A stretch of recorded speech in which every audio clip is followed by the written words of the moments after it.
Hello, Katherine. I see your new set of essays. Let's see what you've done here. Domestic and international travel, the advantages and disadvantages. Let's see what you wrote. Some people prefer traveling across the country while others like to visit another country. Travel impacts us in many ways positively, as you can gain experience from other cultures, improve your health by disconnecting from daily routine, and expand your social network. Despite all benefits connected to traveling, there are also disadvantages, such as expensive tickets and accommodation. This essay throws attention to both sides of points in this regard. Okay, let's see. The first thing that I notice here is your paragraphing. I have to tell you that I disagree with what you've done here. Another thing I disagree with, and this is just looking at this very briefly, you've got a positive paragraph, a positive paragraph, a positive paragraph, and then you've got one little paragraph regarding disadvantages. This is not how you want to do things. When they tell you to discuss advantages and disadvantages, you have to give, uh, to some extent at least, equal weight to both sides. Okay? Because if you look at the band descriptors, um, there is something in task achievement under band 7 which says covers all parts of the question uh, fairly or equally or adequately. I can't remember what the adverb used is, but the idea is that you don't want to really skew your answer like 70% talking about the positives and only 30% talking about the negatives. And that's what you've done here. So I can tell you that right now, this would not really do you any major favors in terms of task achievement. Okay. So another thing that I would suggest to you is not to have so many paragraphs. You want to have two body paragraphs, and that's it. Put your positives in one paragraph, put your negatives in another paragraph, and just develop them fully. Okay. So that's the first thing that I kind of notice here when I look at this. And one of the reasons why I noticed it to begin with is I felt like you had a rather long introduction, especially compared to your body paragraphs. And that's when I realized that you had so many body paragraphs. Okay, so the length of this was okay, but it would have made more sense if these were longer paragraphs. I don't know if that makes sense. The reason why I say that is because where you want to develop your answer is in your body paragraphs and not in your introduction. I think that some of this introduction could have been shortened a little bit, okay? Maybe condensed so that you had more time to work on the development of your actual ideas rather than this introduction, which is essentially a formality. It's supposed to do a couple of different things, but once you do those things, you need to be done with it. You need to answer the question. You need to, in other words, present your position, okay? Whatever the question asks you, whatever they've asked you to talk about, you need to address it. In this case, you have to say that there are positives and negatives. And of course, you have to rephrase the topic. So if you've done those things, there's really not a lot else you need to do with your introduction. You need to be done with it and move on to your paragraphs. So one thing I would have probably done here is I probably would have gotten rid of the first sentence. I don't think it really helps. And I didn't feel like it transitioned well here and here. I think you could have just talked about, you could have said something like, travel, let's see. How about this? Travel is believed by many to impact us positively, as you can gain experience from other cultures, improve your health, etc. You know what? You didn't have to do all of this either because you're essentially giving us the main ideas that you're going to talk about in your body paragraphs. So maybe you just could have said something really brief like, travel is believed to impact us very positively in different ways. However, despite these advantages, there are also disadvantages. Okay. And then I didn't love this expression, throws attention to both sides. Um, I mean, it's okay, but like I said, I didn't love it. Maybe just something like, this essay examines both sides, both points, both sides, and this was awkward, both sides of points. This essay examines both sides of the issue. And then maybe you could have added something like, This essay examines both sides of the issue, providing evidence to support arguments. Okay, so that's a nice way of doing this. Let's continue, shall we? Okay. Traveling gives you the opportunity to explore a new culture and learn from others. For instance, watching international dishes on TV is different when you visit a new country and try. No, it's not different when, it is different from visiting. So let's try that. For instance, watching international dishes on TV is different from visiting a new country and trying flavors of traditional food like paella valenciana in Spain or sushi in Japan. Unique history is another element. I would have put a semicolon here, not a comma. You can visit museums and historical places. And all right, I don't understand that. Maybe you need to go into a little more detail. Okay. What did you tell us? You said you explore a new culture and learn from others. Great. So you said then that it's, you know what's happening here? You have this one sentence, and so I expect to see exploring a new culture and learning from others, but this didn't really do that. You had this thing about watching food on TV and then trying it, which is not really what you're saying, because in both cases, you're exploring a new culture.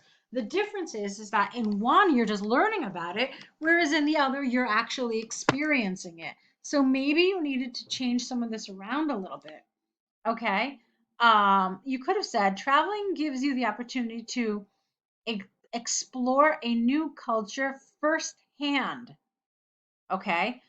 Um, and let's see. Uh, and learn. Um, how about this? And yeah, and learn more about it in a experientially. That's a great word. And learn more about it experientially. So then that totally works with this. So it is different from visiting a new country and trying flavors of traditional foods, etc., etc. Okay. And then here, I wanted you again to talk about how visiting is different from actually reading or maybe watching a documentary about a place and how these things really stay with you. Okay. Then it all makes sense. So then you could have said unique history is another element, which is better learned from visiting museums and historical places rather than from reading books or watching documentaries. Okay, this all ties in. You see, this is how you make this cohesive because you're talking about culture, you're talking about exploring firsthand and learning experientially. And then your ideas back this up. They're along the same lines. And so that's what I want you to try to do to make it cohesive. Okay? All right. Another relevant aspect is how you can build tolerance for people with different traditions and lifestyles and backgrounds. Careful. No, not so many ands. With different traditions, comma, lifestyles, and backgrounds. The comma here is optional, but you did not want another and here. This experience may help you improve your communication skills and practice foreign language as you are constantly talking with people. Also, travelers tend to develop adaptation abilities because they need to deal with new situations and find alternatives and solutions for the current situation. All right, that's great.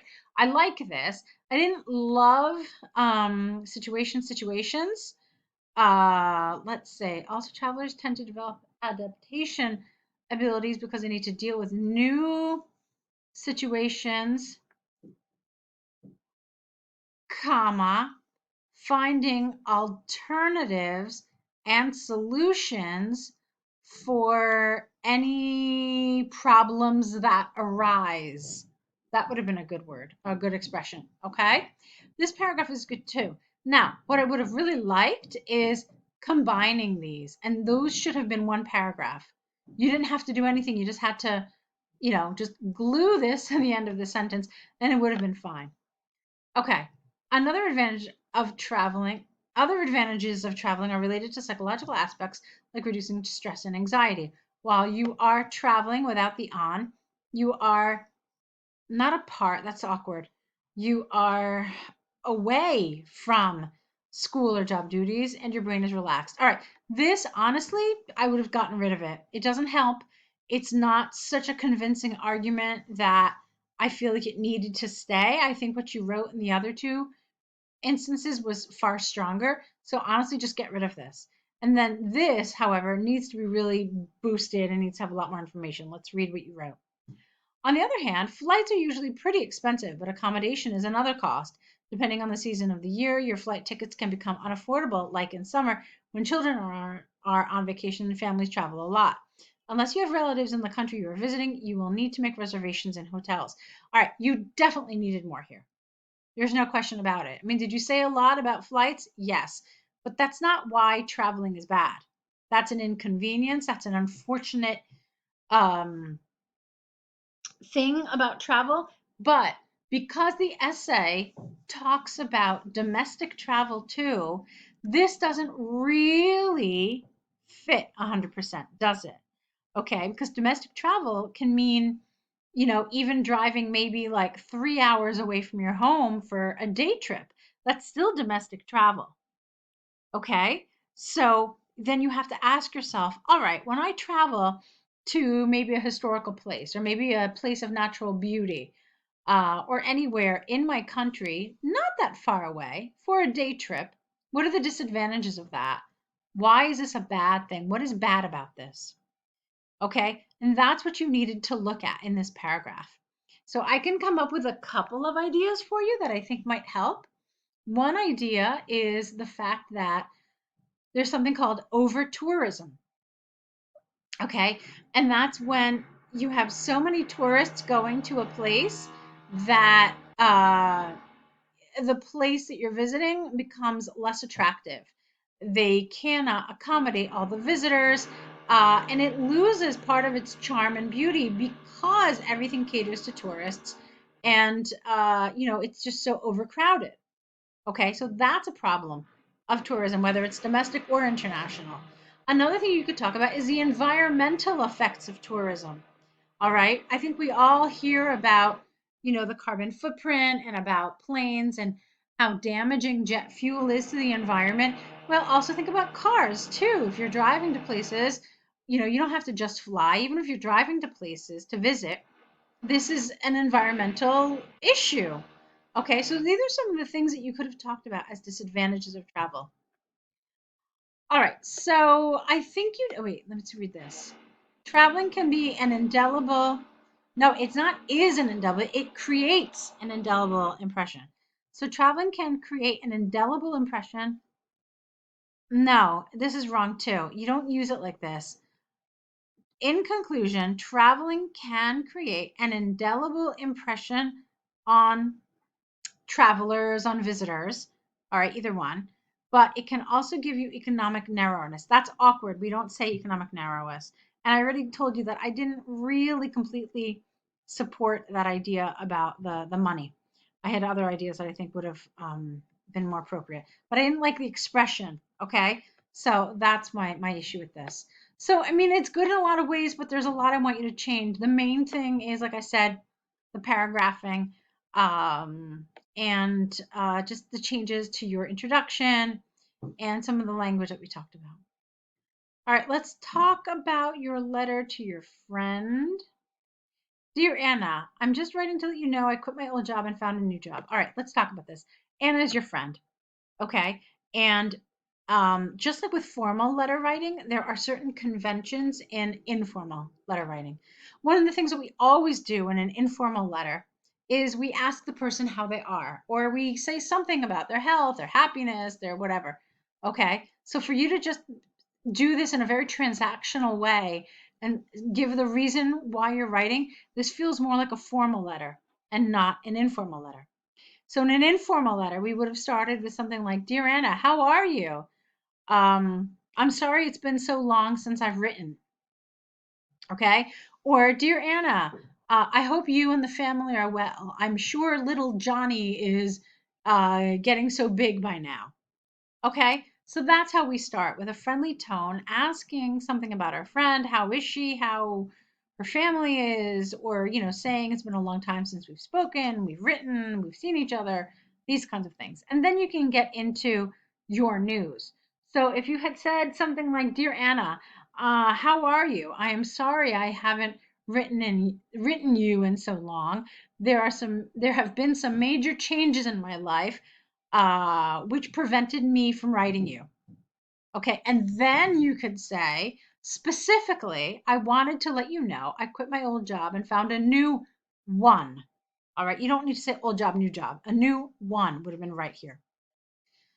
Okay, "I was feeling stuck in my work by doing the same activities. You know me, I get bored too quickly. I have to find challenging ideas." Careful with "to." A lot of people use "to" incorrectly. You probably wanted "very quickly" rather than "too quickly." Okay, there's a difference in meaning, and "very" works better here. Also, "overworking affected my well being, including stress and anxiety. I couldn't hide my feelings, and I knew that it was the right moment to move on to a better place." Good. "At my new job, I can master my critical thinking skills as I love thinking and solving problems." I think you mean "I love thinking about and solving problems." You love thinking about problems and solving them. That's what I think you mean. I don't think you mean that you love thinking in general. Maybe you do. Okay, if you do, then leave it. "I'm involved in meetings, preparing plans for the board director, and receiving new training courses." Okay, the last one is critical, "as I enjoy studying and learning new things." Okay, "Can you believe how different this job is?" All right, you have to be careful with this grammar here. How different this job is. I also have some other amazing news. I have a boyfriend, which is a, not which, who. Your boyfriend needs a who for a relative pronoun. I also have some other amazing news. I have a boyfriend who is a technology manager for my previous job, and he used to help me a lot. Um, and he used to help me a lot. Period. How about this? I guess you could say it was love at first sight for both of us. I'm planning to celebrate my birthday in a resort in Punta Cana, Dominican Republic. Make sure you keep the first weekend in July free so you can come and celebrate my birthday with us. So celebrate. The "with us" should come at the end. Keep in touch, Catherine. Okay, it's fine. Um, it's good. Obviously, there were some things I changed. There were some things I corrected. It wasn't consistently accurate, okay? But you're definitely on the right track. I want to see what we can do about increasing some of the accuracy so that we can be confident that you'll get a higher score. Okay, go ahead, Catherine, correct these. Let's see more work from you. I'll be waiting, so good luck.